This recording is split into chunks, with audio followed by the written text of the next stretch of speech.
My first video on this channel featured a visit to the Classic Rock Show in Liverpool, which was uploaded on the 14th of February 2020, which is what started it all off. Good morning everybody, my name's Kev Berry. I've seen this production many times, which has been on tour at the beginning of each year now for over a decade. It is a production that I as a musician always inspires me. Like many of its fans, I love the iconic setlist that never fails to impress. The sound and lighting are amazing, and the talent and skill of the artist is flawless in delivering note-for-note accuracy of each track performed. But for me personally, it is the overall experience that makes the Classic Rock Show very special, which is after all a celebration of great iconic music. But how is it all brought together? Well, Wayne Banks is the low-frequency, four-string, bare-chested bass player of the show, whose energy is nothing short of amazing. His bass playing skills are killer in providing the foundation for the band, but it doesn't stop there.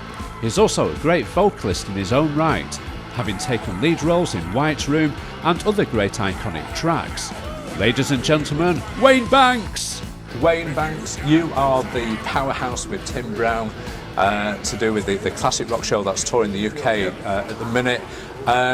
How's it going at the minute with the Classic Rock Show? Great, well I think we're what? Show 5 I think tonight? 4 or 5? I'm not sure. Right.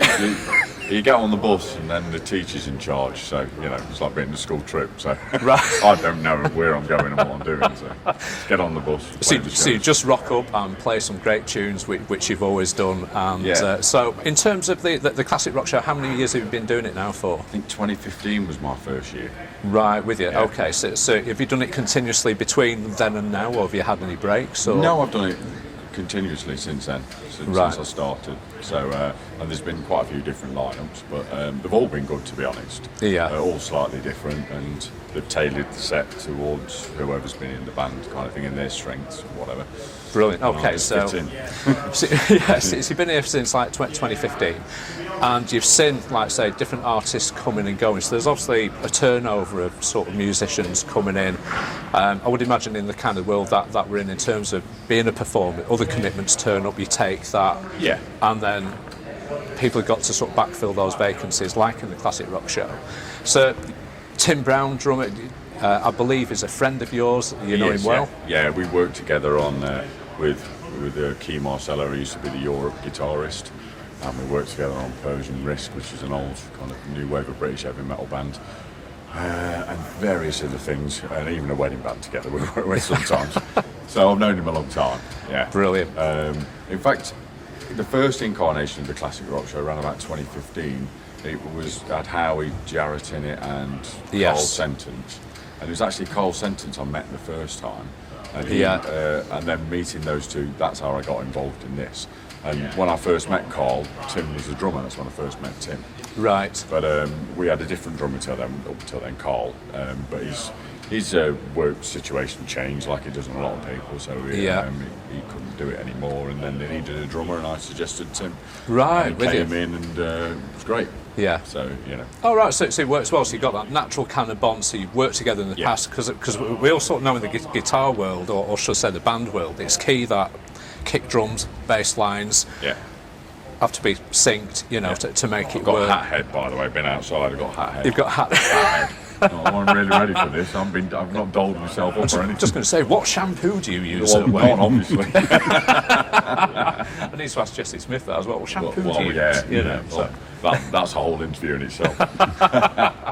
Brilliant. Okay, so just talking about bass and rhythm and sort of bits and pieces like that, it's key to have a good sort of bass line with the kick drum. How do you cope with doing the vocals on a few songs now? Because you've done LaGrange, ZZ Top, last tour, and now you're doing Romeo and Juliet. How do you find that? Well, I think we had a word earlier about first you've got to get the coordination together between the two things. Yeah. And that is just a case of breaking it down really slowly. Like, where do I hit that? Where do I do that? And then trying to get it together. Yeah. And that's just slow. It's a painful process. Yeah. Sometimes it comes together really easy. I think we did Money for Nothing last year, and the bass line to that was vocal singing. Yeah. It was all over the place. It was just complete behaviour. Yeah. So this was not quite as bad. But Jesse Smith from the show, he's really been helping me. I've had a few lessons from him. Oh, brilliant! Vocal lessons, just all to do with technique and stuff like that. So he's, and even behind the scenes, he's helped me a lot. Really has. Well, that's good. Isn't it? I mean, Andy and I, we've just been sat, not in the audience because there's no audience here, but we've been sat in sound check. And you've got up and you've done Romeo and Juliet. Of course, we saw that at the live gig last night, which I thought was really, really good. A couple of things that have come out for it, from me, particularly the sound check. Singers, breathing has to be at the foremost of projecting your voice and making sure you're actually delivering a note when it needs to be. But what I've picked up on in terms of listening to the sound check was your dictation. I'm sat out there only 20 minutes, half an hour ago, and I couldn't hear every word spoken or sung, which for me, you can go and watch gigs and the singers there producing a story and you think, I can't even tell what they're saying, so for me to you, in terms of your diction when you're actually singing, I could hear it all out there and it sounded really good. Great. And the pace was nice as well. So yes, I think you're doing really, really well with it. So in terms of I've listened to that song. I mean, it's all about the word you put in. It really is. I don't claim to have any natural talent here. It's just hard work. You get in there and you do it millions of times. So when you're out in the car, you've got it on in the car relentlessly, and it's on repeat. Crazy. That's it. That's it. It's if I've got to learn something, that's it. It's just the amount of hours you put into it. Yeah. So like the Rush tune we're doing, I mean, the amount of times I've just sat and played that. I was on tour with a US heavy metal band just before this for a month in Europe. I got back on the 23rd of December, then we had Christmas, and then straight out doing this. And all the way through that, any sound check or whatever, I'm just playing YYZ, just trying to get it. And the drummer from that band was going, can you not play that anymore? It's driving me crazy. I said, I've got to try and nail it on the next tour. Well, that's it. I mean, it's exactly that. All our sort of partners and stuff, you get a new track to learn, you're going to try and just bust it at home or wherever you are, learn it, it's on in the car. Play it to death so your muscle memory gets involved in it because it becomes second nature, which is obviously what you're doing. So just getting back to your 3 vocal tracks, which one is your favourite out of the 3 that you've done out of the ZZ Top of the Lagrange and the Dire Straits, if I recall? So. Yeah, well, we actually did, me and James did Cream White Room a few years ago. Oh, of course. I've forgotten about that, viewers. I've forgotten all about that one. We shared the vocals because we were trying to do the Clapton Jack Bruce thing. Yeah. So I quite enjoyed doing that. All of them really, but I'd probably say Romeo and Juliet is a song I've always liked anyway. Yeah. So it's nice to do that because when James suggested doing it, I'm like, can I sing that? Because I just love the song. So. It's good in the way because I've obviously sort of spoke to James earlier this afternoon, and one of the questions I had was in terms of is a musical director, who picks a set list, who influences what goes into it, and what I do like is that the band does have a say in what the set list is going to be. Yeah. Does it work for individuals? That performing it is the key thing, I think, is what he said. So you would have a say, Romeo and Juliet, I'd like to do that, then. Well, actually, it was James' suggestion, but when he suggested it, I was like, I love that song, let's do that. Because there's a lot of times that me, James and Tim get together outside of this, and we'll just get up and we'll play together. We've written a few original songs and things like that, so you never know how that's going to go, But, that's something for the future. So there's stuff we've been working on, but we'll get together and we'll just try these little things out. Yeah. So, he suggested that one, and I was like, straight away, I want to do that. But other songs have been suggestions from us. Yeah. We say, well, how about this? How about that? And this, the cutting room floor of this show is crazy. Is it? Right. Yeah. If it doesn't work, it gets binned. We move on to something else that might just work. Or it might just be a case of one of the singers doesn't want to do that because they don't think it suits their voice or whatever. Yeah. And we'll just argue it out and just work it out, and then eventually James has to kind of come up with a decision of what we're going to do. Yes, I mean, and it covers such a wide thing, doesn't it? Classic rock. We could be here all day. It does, doesn't it? I mean, the good thing about the Classic Rock Show, you're not particularly just looking at one artist's worth of music. It's what you feel across that genre. You can point to like a, say, 2.5 hour set, and what we saw last night was a nice sort of balance of a bit of everything that people wanted to watch and hear. it's good, you know, and that's what it's all about. So in terms of your gear, I know you've done a bit of a rig rundown sort of with the Classic Rock Show kind of sort of rig rundown kind of stuff. Is there any changes to your setup since that time, or are you using anything else? Or? I've changed the power supply under my pedal board, that's it, and you can't even see that. It's the most expensive thing on the pedal board. You can't see it, it's underneath it. Yeah. It's got nice LED lights that I can't even see, so it's one of them. But it's can't there. even enjoy it. You know? But it's there. But it's like everybody says the tone is in the fingers and stuff, you know. To be honest, years ago, Pelly, our front of house guy, and Andy, our monitor guy, I got this Sansamp pedal here. Oh right, which I've had in for years, and this compressor pedal here. Pelly set that up for me. About, God, I don't know how many years ago. And Andy was mucking around setting that up for me because they were doing it just to get the EQ right. And between the two of them, it sounds great. Right. So I don't claim to be good at this stuff.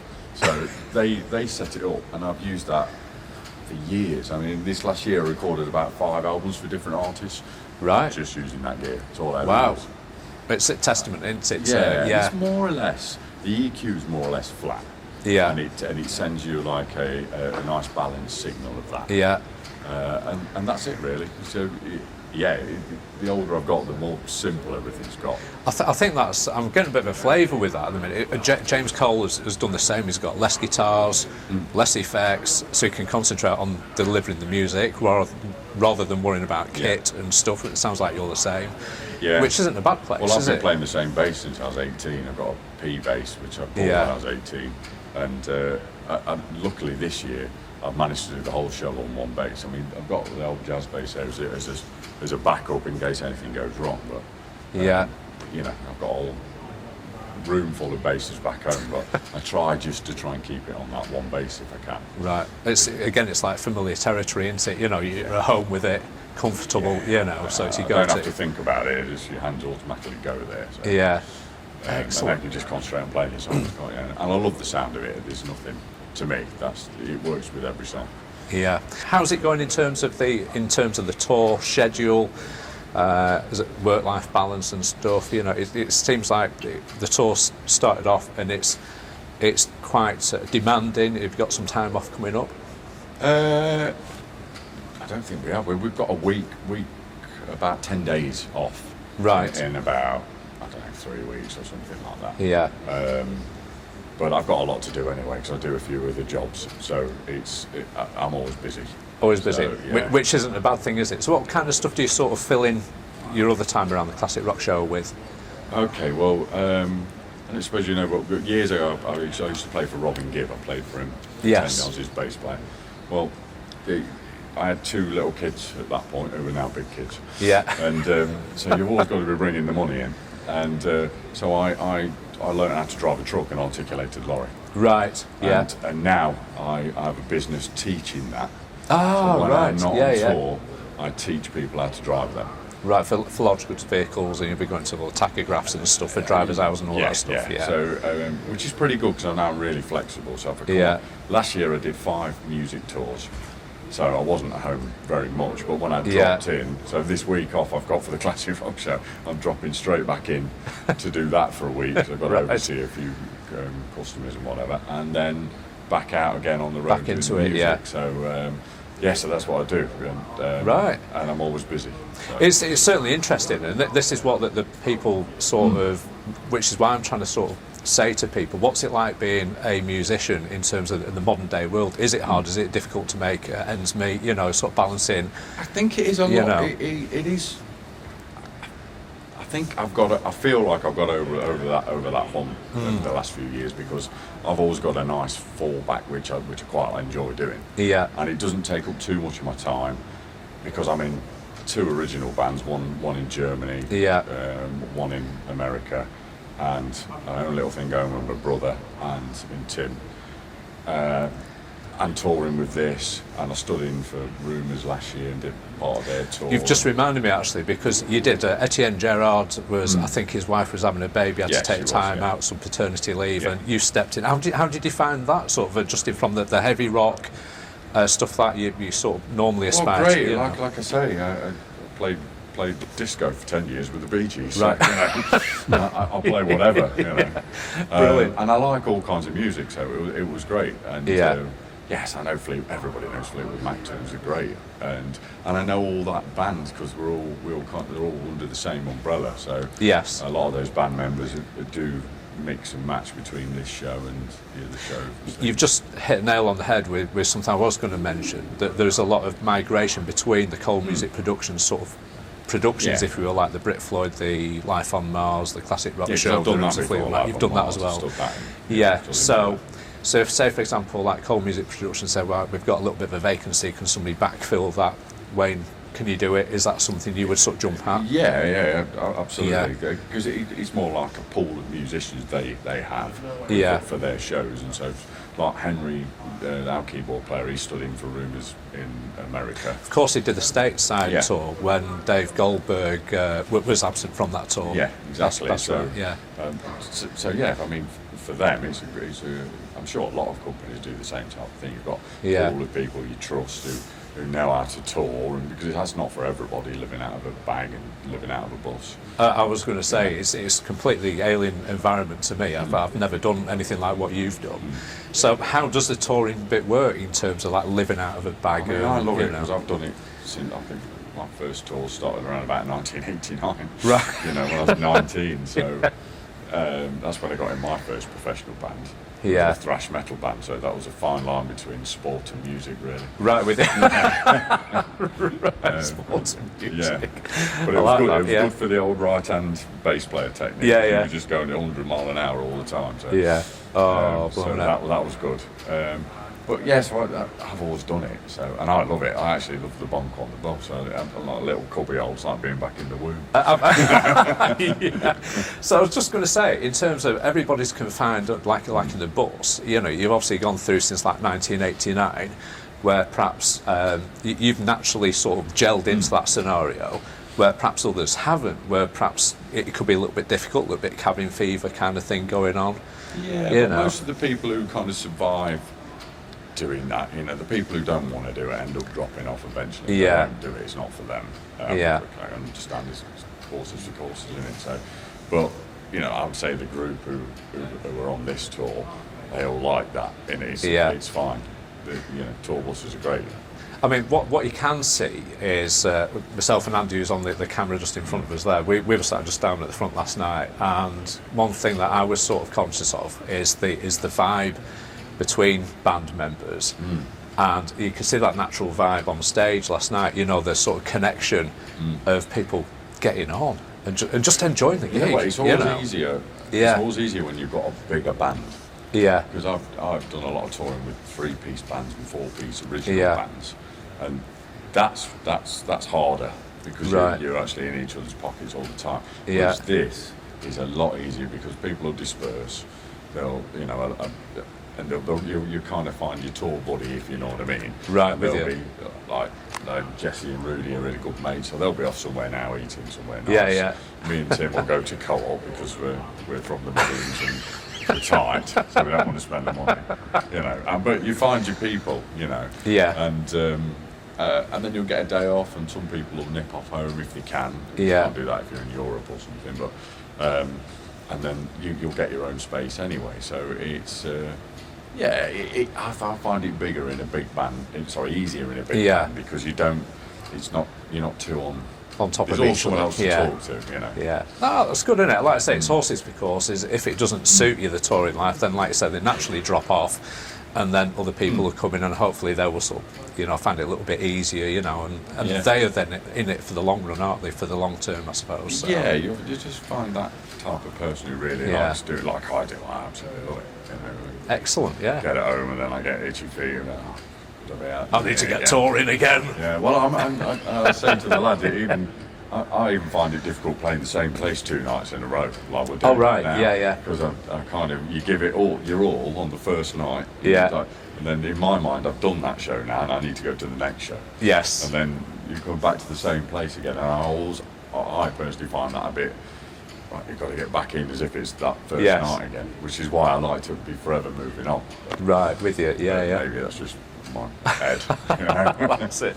Okay, so obviously we tied up a little bit of your time tonight, Wayne. So have you got any aspirations for the future? Anything you'd like to do? Who would you go to co-op? Go up to co-op. So have you got any better aspirations? Who would you, in the grand scheme of things, who would you, if you could, and that could include anybody, who would you like to play bass guitar for, if you could? Probably Pearl Jam, some band like that. I'm a bit of a 90s grunge kid. I was there at Hyde Park when you were there at the BST gig, and what an awesome gig that was. I couldn't believe it. And the sound was fantastic, even in the open air. I think you were at the front, I was about halfway back with my girlfriend, and what a gig that was. But absolutely. Something like that, you know. I was actually on the toilet when Eruption was playing. I couldn't get out fast enough. There's a couple of eruptions going on, I can tell you, you know. So, but yeah, Pearl Jam, great. So if you could do it, you just never know. You just never know. I mean, they've got a great bass player anyway, who's one of the writers and that. But I got the pleasure of meeting them once, and they were really nice guys. Brilliant. So, something like that. I mean, they're my heroes. Yeah. Kind of early 90s kind of thing, you know. But, it's just fantastic. You never know. One day you might just get that call. You just never know. Me and Tim were talking about it. So I'm not actually looking to do that. Yeah. Because I got into it because I wanted to be in my own band doing original music. Yes. And everything else has actually come by accident. I've never advertised myself as a sideman player at all. Yeah. I've just been word of mouth, and someone's asked me to do it, and I find it difficult to say no. I just do things. Right. Yeah. Whether that'll be Robin Gibb or a wedding band, it's just whoever asks me, I go, yeah, all right, I'll do it. Yeah. Why am I doing this? But it was never actually my ambition to do any of it. I just wanted to play original music like you do with your school band. Yeah. You know? So I'm not that bothered about being a sideman for anybody else. If an opportunity comes along, great. I'm actually not bothered. I'm quite happy just... Excellent, you know, I'm not chasing... I never have been chasing that egg. I suppose you're sort of happy within the environment you're in, really. Like the Classic Rock Show, I can see that you enjoy that. You know, you're all over the stage, you're bouncing, you're enjoying it. And and it's like, you know, that last song last night, Rock and Roll, everybody's having a party, aren't they? You know, that's the idea. What a track, you know, and you've got your shirt off, you're on it, and it's at the end of the night, you know. Yeah, much to my daughter's disgust. Dad, put it on again. Dad, what are you doing with that shirt off again, Dad? Yeah. Anyway, Wayne, listen, I know you need to get off to co-op. Huge thanks for giving us the opportunity just to talk to you. Hopefully we'll be able to do stuff with Cold Music Productions in the future, and the Classic Rock Show, Rooms of Fleetwood Mac, Life on Mars, and Brit Floyd, whatever, you know, and what other opportunities come along for retired policemen to do something with their time, you know. So, and that's what it's all about, you know. Well, thanks a lot. Thanks, Wayne. You're an absolute star. Right, I'm off. Next time, we talk to Tim Brown, who provides the rhythm for the Classic Rock Show. Be sure to subscribe so that you don't miss a thing.